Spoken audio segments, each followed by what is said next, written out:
We are encouraged to pray with burdens, to build with courage, to fight with vigilance, to lead with integrity, and to walk in the freedom that grace provides us.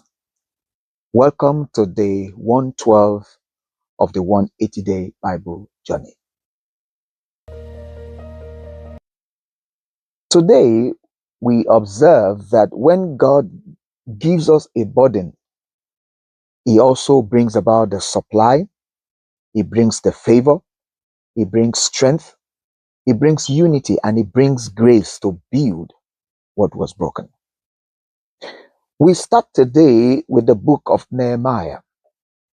And in Nehemiah chapter 1, Nehemiah asked about the state of Jerusalem and was told the walls were broken and the gates were burnt with fire. And Nehemiah fasted and he sought the face of God. He interceded for the land. He interceded for the nation. Revival will always begin with a burden, and it also begins with a prayer. What are you burdened about? Is it a sign for you to intercede, for you to pray about it, so that God can give you a leeway? In Nehemiah chapter 2, Nehemiah was the King Artaxerxes' cupbearer. He obtained favor to go seek the well-being of Israel with letters to the governors on the other side of the river of Jordan. He secured materials needed for the rebuilding of the house of the Lord.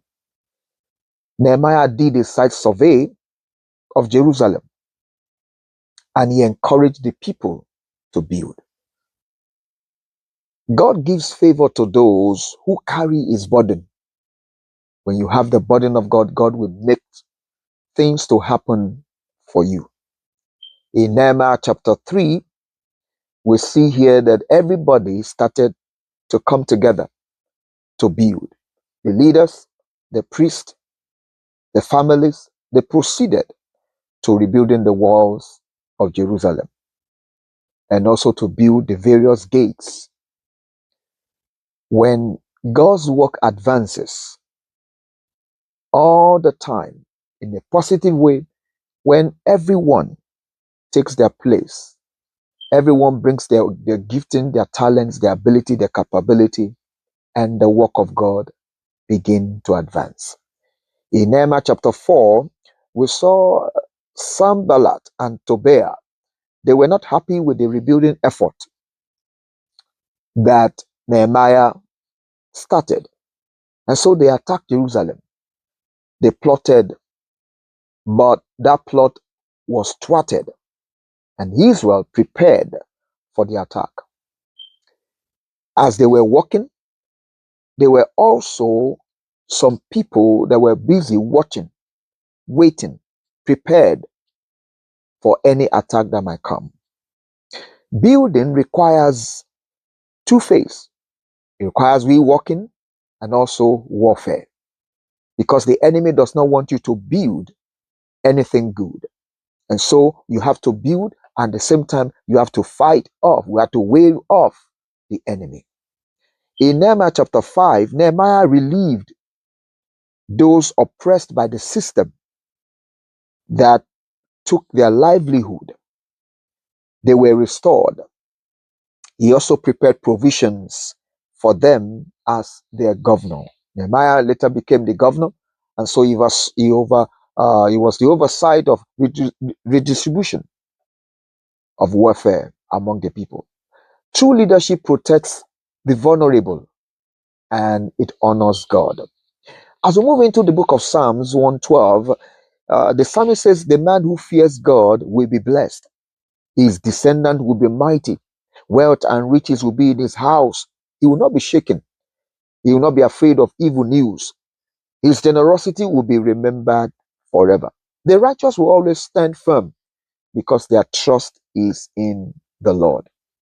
As we move into the New Testament in Romans chapter 5, we are justified. Paul started by saying that we are justified by faith. which grant us access into peace and the love of Jesus Christ. Christ is our substitute, through whom we have been reconciled to God. By the sin of the firstborn, humanity was condemned, but through the obedience of Christ, the last Adam, we were made righteous and we were justified. Our goodness and our self-righteousness is not good enough. Grace is stronger than sin, that we learn from this Romans chapter 5. And in Romans chapter 6, even though our righteousness came by Jesus, came by the grace of Jesus, there's still personal accountability for living right. We need to reckon that we are dead with Christ and sin, but alive in God's righteousness.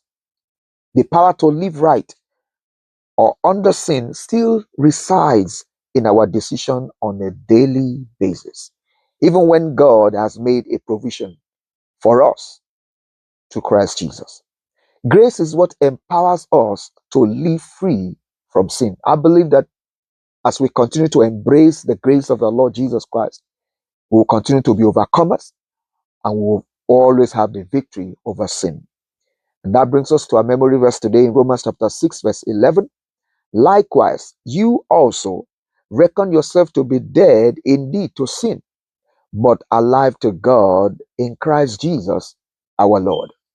The more we appropriate the new gift, the more we appropriate the grace that Jesus brought, and the more we reckon and we identify ourselves with that grace, the more the grip of sin is loosed upon our lives.